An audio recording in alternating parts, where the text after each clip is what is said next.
11 de febrero, Evangelio de San Marcos 7, 1, 13 del libro Hablar con Dios. Cuarto mandamiento. En el Evangelio de hoy, nuestro Señor declara el verdadero alcance del cuarto mandamiento, del decálogo frente a las explicaciones erróneas de la casuística de escribas y fariseos. El mismo Dios, por boca de Moisés, había dicho: honra a tu padre y a tu madre, y quien maldiga a su padre y a su madre será reo de muerte. Es tan grato a Dios el cumplimiento de este mandamiento que lo adornó con incontables promesas de bendición. El que honra a su padre expía sus pecados, y cuando rece será escuchado. Y como el que atesora es el que honra a su madre, el que respeta a su padre tendrá larga vida. Esta promesa es una larga vida. Quien ame y honre a su padre, se repite una y otra vez: honra a tu padre y a tu madre, y así prolongará la vida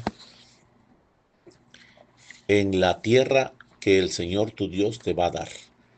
Santo Tomás de Aquino, al explicar este pasaje, enseña que la vida es larga cuando está llena, y esta plenitud no se mide por el tiempo, sino por las obras. Se vive una vida llena cuando está repleta de virtudes y de frutos. Entonces se ha vivido mucho, aunque muera joven el cuerpo. El Señor promete también una buena fama, riqueza y una descendencia numerosa. En cuanto a la descendencia, sigue diciendo Santo Tomás de Aquino que no solo existen hijos de la carne, hay diversas razones por las cuales se originan otros modos de paternidad espiritual que requieren su correspondiente respeto y aprecio.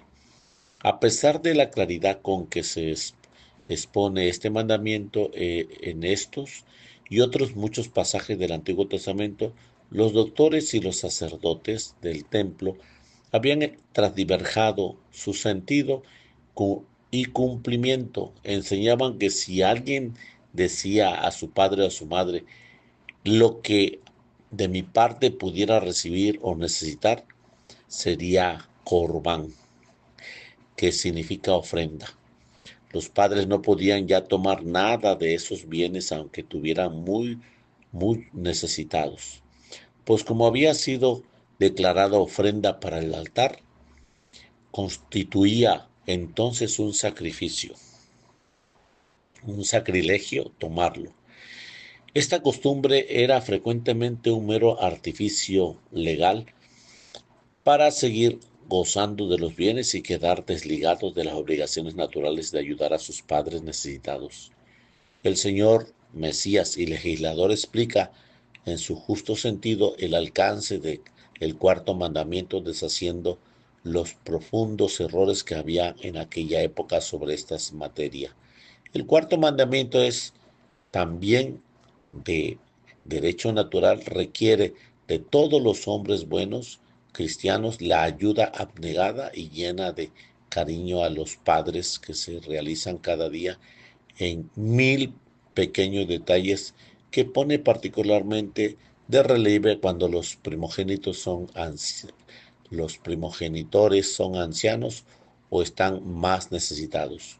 Cuando hay verdaderos amor a Dios, quien nunca nos pide cosas contradictorias, se encuentra en el modo oportuno de vivir el amor a los padres, incluso en el caso de que estos hijos tengan que cumplir primero con otras obligaciones familiares, sociales o religiosas.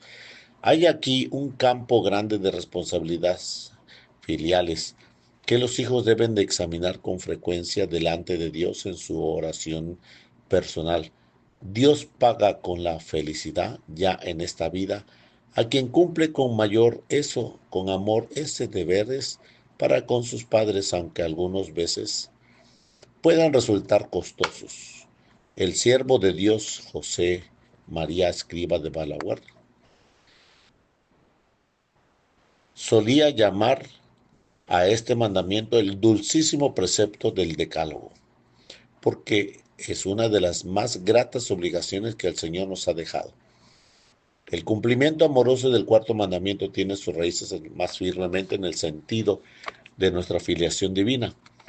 El único que puede considerar Padre en toda la plenitud es Dios, de quien se deriva toda paternidad en el cielo y en la tierra. Nuestros padres, al engendrarnos, participaron de esta paternidad de Dios que se extiende a toda la creación.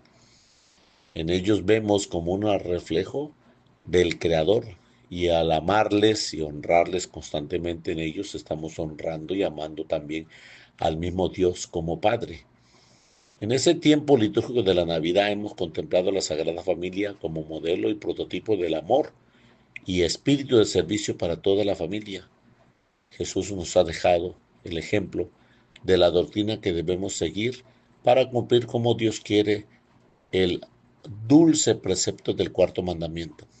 Ante todo, Jesús reafirmó que el amor a Dios tiene uno derecho absoluto y que a él debe subordinarse todos los amores humanos. Quien ama a su padre o a su madre más que a mí, no es digno de mí, y quien ama a su hijo o a su hija más que a mí, no es digno de mí.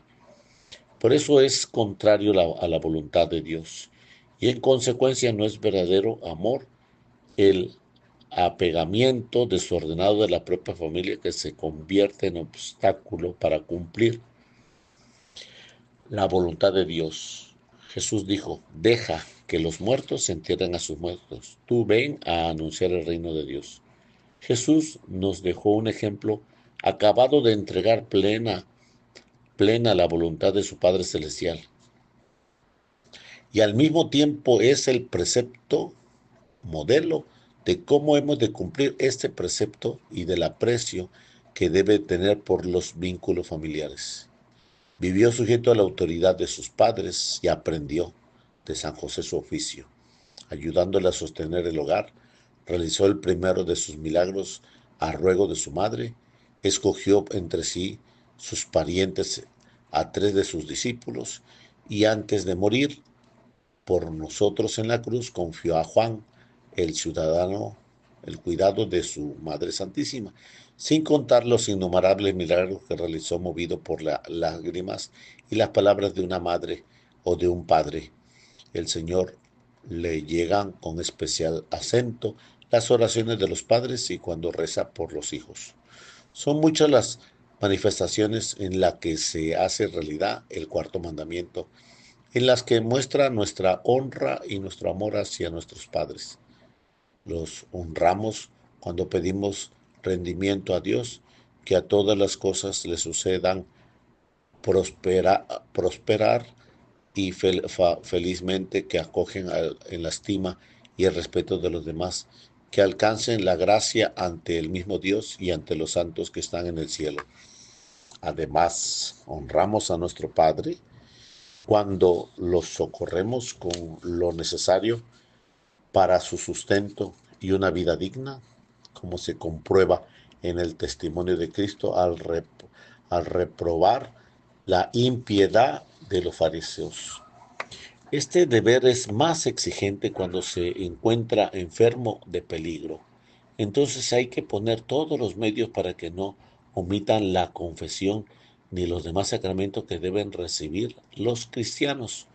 Por último, una vez difunto, se honra a los padres sus cuidando sus exequias, sepulturas y funerales, elevando por ellos sufragios y las misas de aniversario, ejecutando fielmente cuanto mandaron a sus mandatos. Así se expresa y resume el Catecismo de Romano. Si por desgracia los padres estuvieron lejos de la fe, el Señor nos dará gracias para realizar con ellos un apostolado lleno de aprecio y respeto que considerará de ordinario en oración, mortificación por ellos y en el ejemplo de una conducta filial alegre, ejemplar, llena de cariño, junto con el empeño de buscar ocasiones para acercarles a quienes le puedan hablar de Dios con más autoridad, porque los hijos no pueden constituirse por iniciativa propia en maestros de sus padres. El primer deber de los padres es amar a los hijos con amor verdadero, interno, generoso, ordenado, con independencia de sus cualidades físicas, intelectuales o morales, y sabrá querer con sus defectos.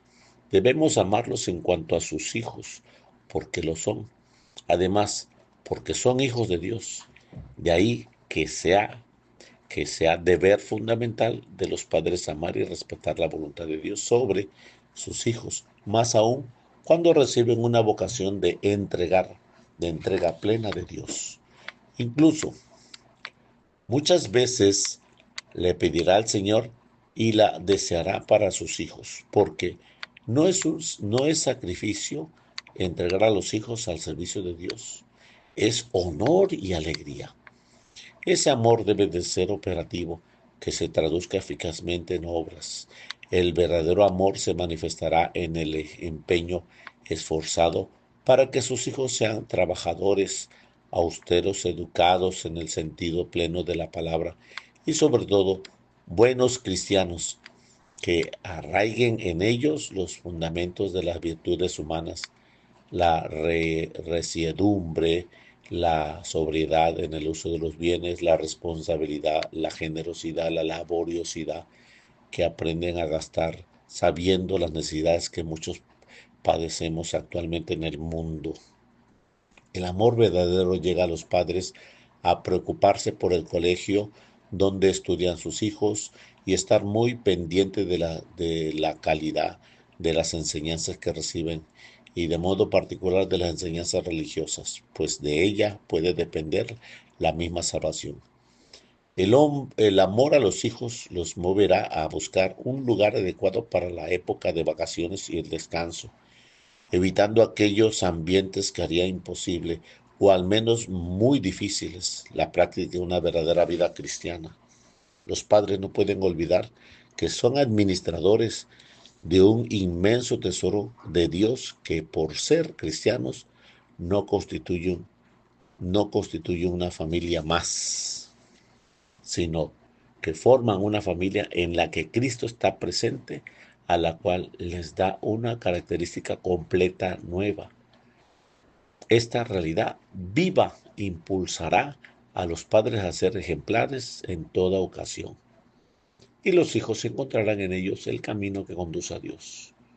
El rostro de toda madre se puede captar en el reflejo de la dulzura, de la intuición y de la generosidad de María.